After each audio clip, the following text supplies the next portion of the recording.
Success হয়েছে। তার নাম শতাব্দী মজুমদার। সে তেলিয়ামুড়া বাসিন্দা দেব এবং ত্রিপুরা ভবনে থাকা সমস্ত সবাইকে নমস্কার। আমরা রাজ্য সরকার ককবরক ভাষাকে আরো সমৃদ্ধ করার জন্য, জনপ্রিয় করে তোলার জন্য এবং ককবরক ভাষা যেন উচ্চশিক্ষার ক্ষেত্রে আরো বেশি মানুষের কাছে পৌঁছয়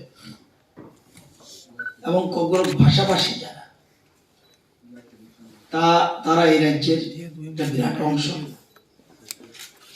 কিন্তু উচ্চশিক্ষার ক্ষেত্রে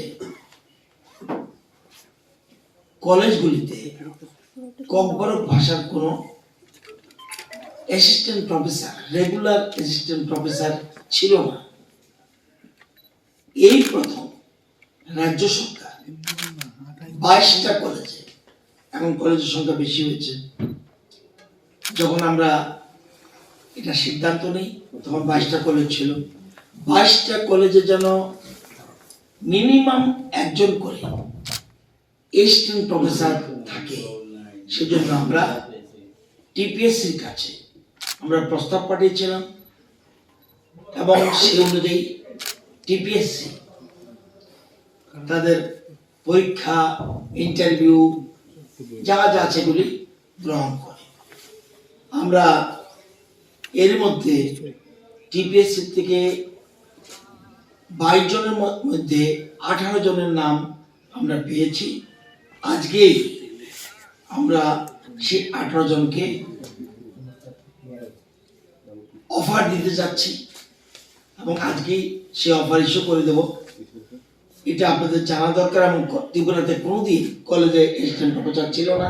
ককবরকে আমরা 18 জন, যেমন মঞ্জু দেববর্মা, জয়া দেববর্মা, অন্নমালা দেববর্মা, প্রশান্ত দেববর্মা, ভাস্কর জ্যোতি দেববর্মা, মল্লিকা দেববর্মা, অজন জয় ত্রিপুরা, স্বপ্না দেববর্মা,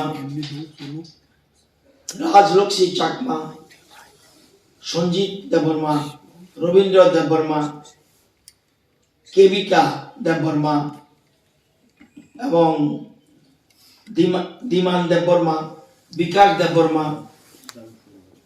বিন্দু দেববর্মা, কুম্পুইতি জমাতিয়া, দীপ্রা কিশোর দেববর্মা এবং অজয় দেববর্মা, এরা টিপিএসসি থেকে নাম পেয়েছি।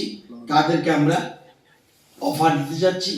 অফার ওরা গ্রহণ করলে এর মধ্যে আমরা তাদের প্রত্যেকটি কলেজে, যে 18টা কলেজে আমরা 18 জন পেয়েছি, তাদেরকে পোস্টিং দিয়ে দেব।